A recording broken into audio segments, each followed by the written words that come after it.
Sefedin Shefa ka vendosur t'i drejtohet SPAK-ut, duke denoncuar bashkëpunimin e prokurores Selimi, gjyqtarit Konomi e kompani, si një organizat në mbrojtje të padrejtësisë, ku kërkojnë me çdo kusht të fusin në institucionet shtetërore dokumentat e falsifikuara. Do t'i drejtohemi SPAK-ut, duke bërë kallëzim për penal, për shkelje të rënda, qoftë për prokurorin, qoftë për gjyqtarin. Me ato çfarë shohëm nga vendimi i gjykatës, çështja nuk është zgjidhur në themel, është lënë prapë evazive. Pra kemi një vendim prokurorisë e cila nuk i ka zgjidhur këto dokumenta të konstatuara të falsifikuara dhe kthehemi mbasi bën gjithë kalvarin e drejtësisë nga shkalla parë deri në gjykatën e lartë, kthehemi prapë në gjykatën e shkallës parë Fier dhe kemi një vendim asnjë anës, pra i cili nuk i jep zgjidhje çështjes, por shpall mos legjitimitetin e njërës palë dhe rrëzon kërkesën e paraqitur në të gjykatë. Kështu që prapë për qytetarin, për palën e cila ka vuajtur gjatë gjithë kësaj kohe falsifikimin e atyre dokumenteve, ka qenë viktim e kësaj situate apo e kësaj vepre penale, nuk ka arritur dot të marrë drejtësi dhe një herë në gjykatën e shkallës parë. Dhe tani duhet të ndjeki kalvarin për të vazhduar në gjykatën e apelit, për të vazhduar mbas edhe më tej. Procesi gjyqësor u zvarrit për më shumë se 33 vite, gjatë së cilës periudhë u evidentuan manipulime institucionale dhe konflikte interesi. Gjyqtari Alfred Konomi luajti një rol kyç në zhvillimin e agravuar të ngjarjeve, duke zgjatur proceset dhe duke pranuar dokumente të falsifikuara në seanca gjyqësore.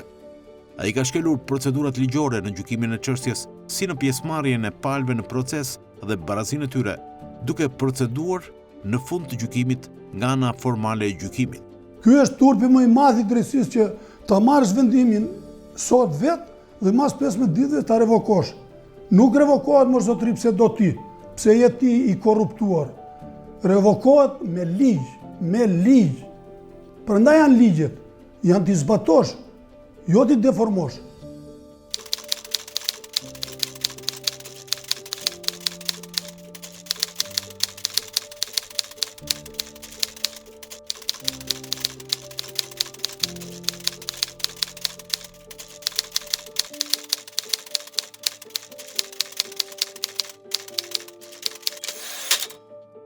Rasti i trajtuar në këtë investigim nuk është vetëm një ngjarje juridike, ai është një pasqyrë e qartë e problemeve të thella që prekin shtetin, institucionet dhe shoqërinë tonë.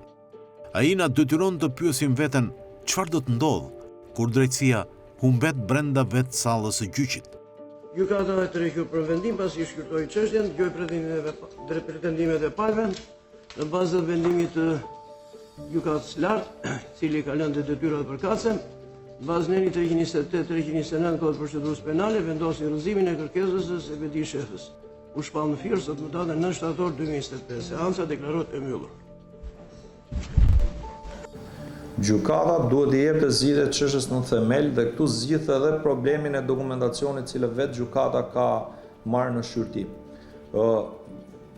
Nëse gjykata sheh, prandaj dy gjykatat e shkallës parë kanë marrë atë vendim pra për pranimin e kërkesës dhe për asgjësimin e fshirjen e dokumentave të falsifikuara, sepse ato janë dokumentat të konstatuara nga një proces penal i mëparshëm, i mbyllur, i kopsitur, i nxjerrë që janë dokumenta të falsifikuara. Dhe gjykata nuk ka më opsion, nuk mund t'i përdorë më këto dokumenta, duhet marrë një vendim në drejtim të pra në vazhdimin e punës së prokurorisë.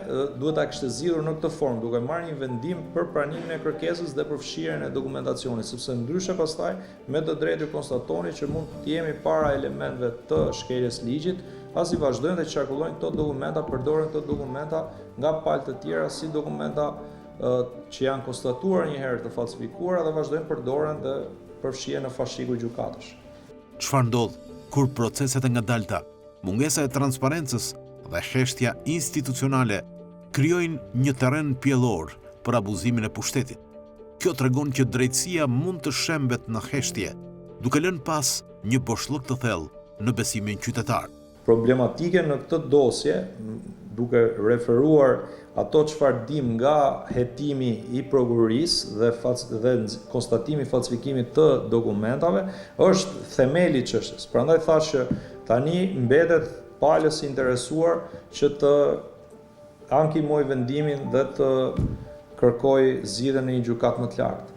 Çfarë mund të presim kur dokumente të falsifikuara përdoren në institucionet shtetërore, kur prona që i përket dikujt tjetër blihet me letra të falsifikuara dhe kur hetimet e thelluara verifikojnë këtë falsifikim, por gjykata ja zgjeson këto prova, apo kur gjykata e lartë nuk shprehet fare për to.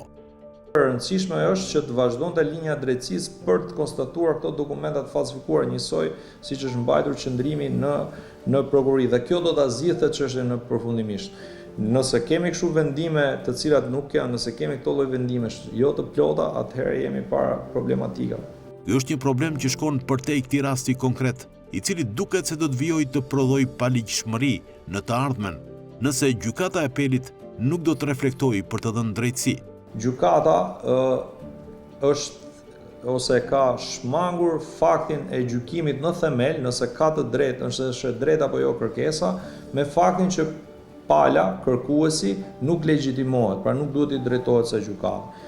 Por edhe në vetë citimin që ka bërë gjykata, pala është viktime e veprës penale, dhe viktime e veprës penale sipas ligjit i drejtohet gjykatës me kërkesë nëse ka interesa në një çështje të caktuar. Ky rast tregon qartë se kush janë aktorët që përcaktojnë fatin e drejtësisë dhe se si një vendim i vetëm mund të sfidojë ligjin.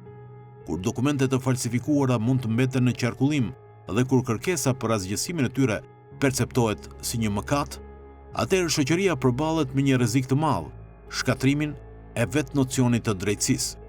Ky rast është një thirrje e qartë të mos heshtim kur dokumentet të falsifikuara përdoren në institucionet shtetërore, kur ato janë vërtetuar nga prokuroria pas hetimeve, edhe kur sistemi i drejtësisë hesht ose i mbulon.